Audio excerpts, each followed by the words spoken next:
Pour ne rien manquer, abonnez-vous maintenant. Sud Radio Berkov dans tous ses états, le fait du jour. Et ça a mis, il faut le dire, hier et déjà avant, la France en flammes, en tout cas une bonne partie de la France, et ça risque de continuer. D'ailleurs, ça empêche Charles III de venir dîner avec Emmanuel Macron à Versailles, ce qui est quand même une nouvelle absolument catastrophique, entre guillemets. Mais qu'est-ce qui se passe vraiment avec cette réforme des retraites? On en parle avec Charles Gave, qu'on a toujours le plaisir de recevoir, qui est président de l'Institut des Libertés, qui est économiste, qui est financier. Alors, Charles Gave, au nom de la réforme de retraite, oui, cette réforme qui a été vendue un peu, peut-être un peu n'importe comment ou n'importe quoi, qu'est-ce qu'on peut dire aujourd'hui? Alors, elle a le 49.3, voilà, c'est adopté, mais au fond, il y a derrière cela une espèce de gigantesque malentendu sur ce qu'est le travail et ce qu'est la retraite. Mais je ne saurais être plus d'accord. Pour moi, on vient d'un côté des judéo-chrétiens, vous savez, Jérusalem, et de l'autre côté, on vient des Grecs et des Romains, Athènes. Allez, pour faire simple. Dans le monde romain et athénien, le travail, c'était la chose que faisaient les esclaves. Et le travail vient du mot, je ne sais plus quoi, tribularium. Tripalium. Tripalium, je ne sais pas quoi, non, comme ça, ouais. Qui veut dire instrument de torture. Donc, pour le monde latino, grec et athénien, le travail est quelque chose de pénible. C'est réservé aux gueux. C'est réservé aux gueux que d'ailleurs, en Athènes, on appelait les idiotes, qu'on a traduit ensuite par les idiots. Vous voyez, c'est un peu trissonné.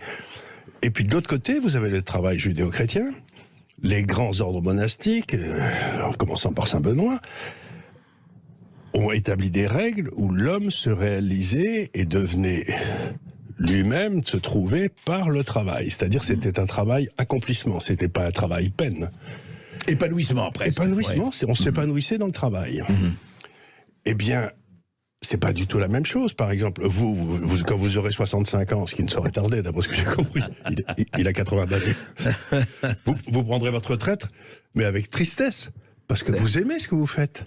Moi, quand je me suis retrouvé à la retraite parce que j'avais vendu une société dont j'étais le chef et puis ça m'intéressait pas d'y rester, bah, j'en ai recréé une autre. J'avais 55 balais, puis maintenant j'en ai quasiment 80 et je continue à bosser comme un âne. Oui, mais beaucoup ne sont pas dans cet état, Charles Gave. Non, mais il y en a des tas. Prenez un professeur Raoult, mettre un professeur Raoult à la retraite à 62 ans, c'est d'une imbécilité foudroyante, c'est le spécialiste mondial.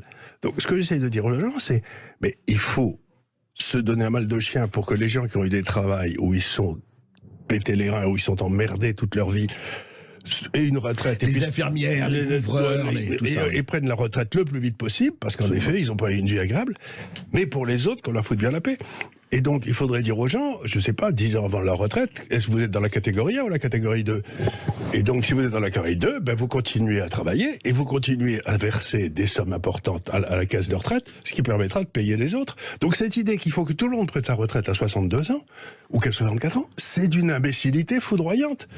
C'est-à-dire que moi, je suis stupéfait, par exemple, on a un capital immense en France, de gars qui ont pris leur retraite à 62 ans, des ingénieurs, des docteurs, tout ce que vous pouvez imaginer, et qu'on amortit à zéro d'un seul coup. Alors que, enfin, je sais pas, moi, dans les 20 dernières années, j'ai pas été inutile, quoi.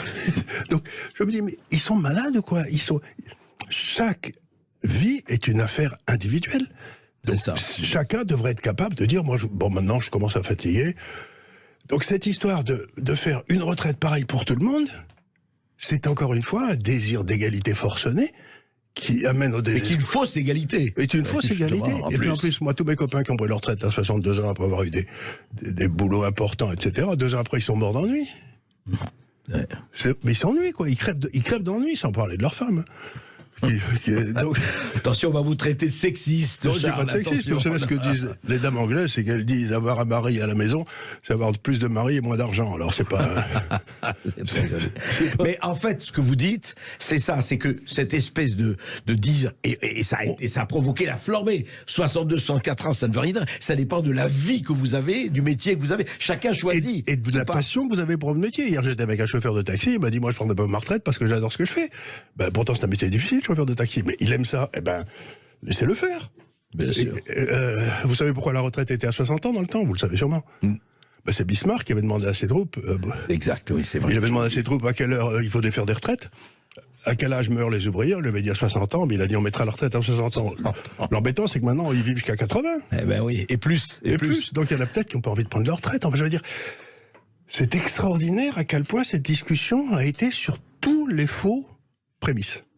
Moi, ce qui m'aurait intéressé, c'est qu'on fasse une discussion sur la façon dont une vie se transforme quand on arrive à la vieillesse, comment on peut aider les enfants. Par exemple, tous ces ingénieurs à la retraite, ils pourraient aller faire des cours dans les écoles pour sauver les autres. Enfin, vous voyez ce que je veux dire? Il y a toute une série d'activités, même gratuites, qui pourraient les intéresser. Non, on les fout à la retraite et on leur dit démerdez-vous. Mais c'est horrible. Oui, c'est extraordinaire parce qu'il y a toute une énergie, un savoir, une transmission d'expérience qui pourrait se faire. Mais bien sûr. Mais oui, en même temps, celui qui a envie de quitter, il quitte, il prend sa retraite. Mais s'il veut prendre sa retraite, je sais pas, si j'étais éboueur, j'imagine que c'est pas drôle, donc je prendrais ma retraite le plus tôt possible. Bien sûr, et il faudrait leur laisser prendre la retraite le plus tôt possible. Bien sûr. En plus, il y a aussi ces régimes spéciaux, comme vous le savez, deux poids, deux mesures. Deux poids, deux mesures. Et les régimes spéciaux, je vais pas vous remarquer, les politiciens, ils veulent toujours recouler à la retraite à 60 ans, mais ils continuent à aller au Parlement ou au Sénat jusqu'à 90, quoi. Ils appliquent, c'est pas pour eux, quoi. C'est pas pour eux, oui. Faites ce que je dis, pas ce que je fais. Voilà. Donc, enfin, tout ça, ça m'a paru un discours surréaliste, c'est-à-dire que c'est un discours comme si on était encore à l'époque de Zola, avec la bête infernale, fallait mettre du charbon dans la machine. Enfin, mais non, les gars, c'est plus ça le travail. Les 2/3 du PIB, c'est des services. Donc, puis il y a peut-être des gens qui font des trucs, je sais pas, qui font des trucs qui les amusent, qui les intéressent, qui sont rigolos. Oui, ça, on ne tient pas compte. Mais c'est quoi? C'est toujours cette vision énarchico-administrative. On fait un schéma, on enferme le schéma. C'est la vision marxiste que quiconque travaille fait la fortune de son patron. Vous savez, c'est la... Ah oui, d'accord. C'est-à-dire qu'il faut arrêter de faire la fortune du patron, quoi. Mais d'abord, je suis un patron, donc je trouve ça c'est très con comme idée. Ça, c'est le point de vue patronat, mon cher Charles. Oui. Mais en plus, tous les mecs qui travaillent avec moi, la boîte qu'on a créée avec mon fils à Hong Kong, maintenant on a 70 employés, on a des clients dans 65 pays, etc. Eh bien, si vous voulez, on n'a pas eu une démission depuis 20 ans. Parce qu'on laisse les types être heureux, libres, ils font ce qu'ils veulent, ils s'intéressent, on leur dit... Vous les payez correctement, j'imagine. On les paye correctement, ils deviennent actionnaires de la société à l'arrivée. Donc, il n'y a rien de... Non, ce que vous dites, vous, c'est cette notion du travail qui, pour certains, évidemment, c'est l'exploitation. Et c'est vrai qu'il y a aussi de l'exploitation. Il ne faut pas non plus ignorer cela. Mais il y a une exploitation, oui, mais... si vous voulez, l'exploitation, par exemple, des travailleurs à EDF, qui a dû être épouvantable, puis ils ont perdu 17 milliards d'euros. Vous préférez travailler dans une boîte qui perd 17 milliards d'euros et qui risque de sauter, plutôt que chez M. Arnaud, qui lui en gagne 17. Et qu'est-ce qu'on fait? On va mettre un impôt spécial sur M. Arnaud. On devrait mettre un impôt spécial sur les imbéciles qui ont foutu EDF en l'air. C'est clair que, en tout cas, la question mérite d'être posée de toute façon.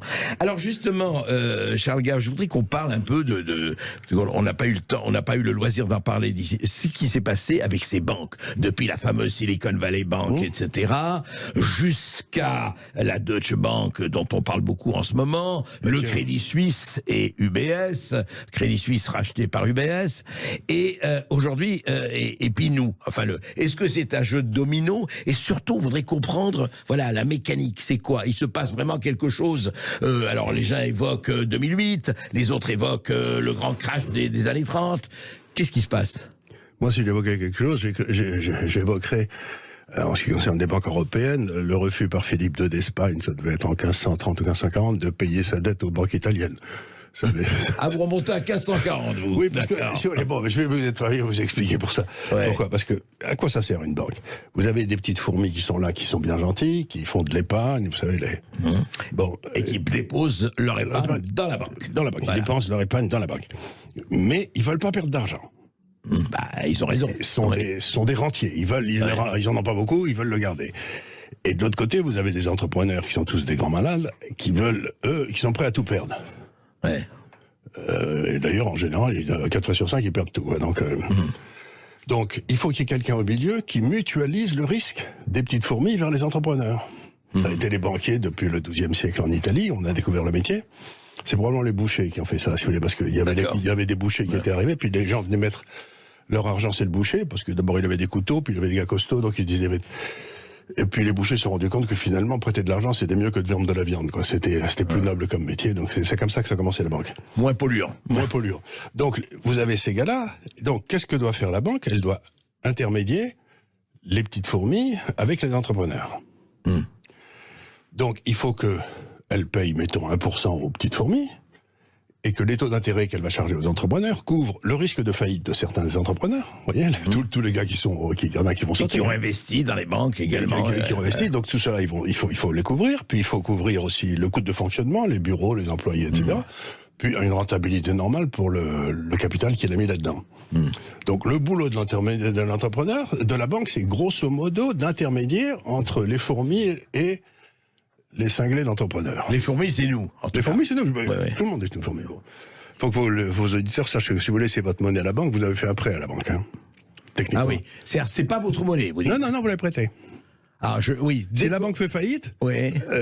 vous retombez dans le pot des créditeurs communs, des débiteurs communs. D'accord. C'est-à-dire qu'une fois que mon argent est à la banque, voilà, je l'ai prêté à la banque. Vous l'avez prêté à la banque. Et elle me donne un taux d'intérêt, mais le taux d'intérêt a changé, là. Mais le taux d'intérêt. Alors, qu'est-ce qui s'est passé pendant 10 ans? Oui.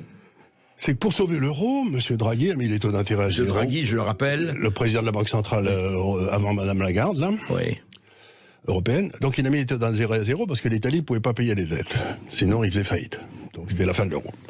Donc il met les taux d'intérêt à zéro. Mais alors, comment les pauvres banquiers peuvent mutualiser? Ils donnent zéro à leurs déposants. Alors fourmis, enfin oui, alors déposant, oui. Oui, mais alors qu'est-ce qui va couvrir leurs frais de fonctionnement, les risques de faillite? Rien du tout. Il n'y a rien.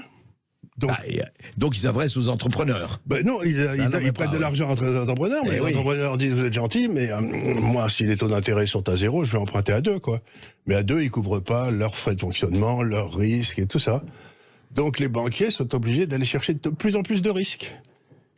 Vous voyez ce que je veux dire? Ils vont se mettre à acheter des saloperies parce qu'elle leur donnera du 4 ou du 5. Ouais, c'est ça.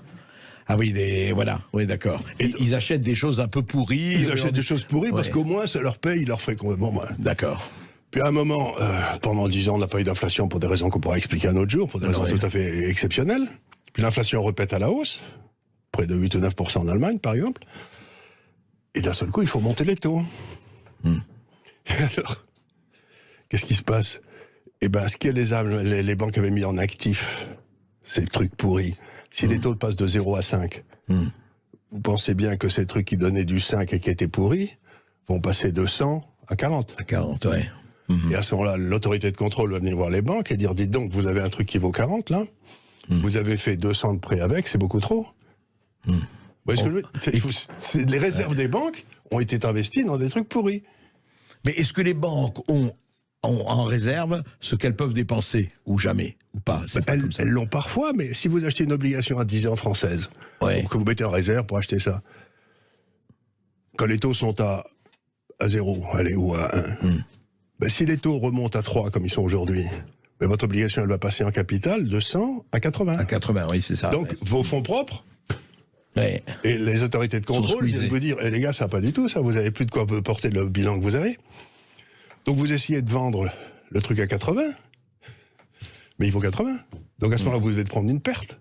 Donc ce qui s'est passé là, alors à la Silicon Valley, alors Crédit Suisse, est-ce que c'est un peu le même schéma? C'est une crise de liquidité classique. Crise de liquidité. Classique, c'est-à-dire que ce que vous avez, c'est que vous avez le boulot d'une banque, c'est de transformer du court terme, les dépôts, en long terme.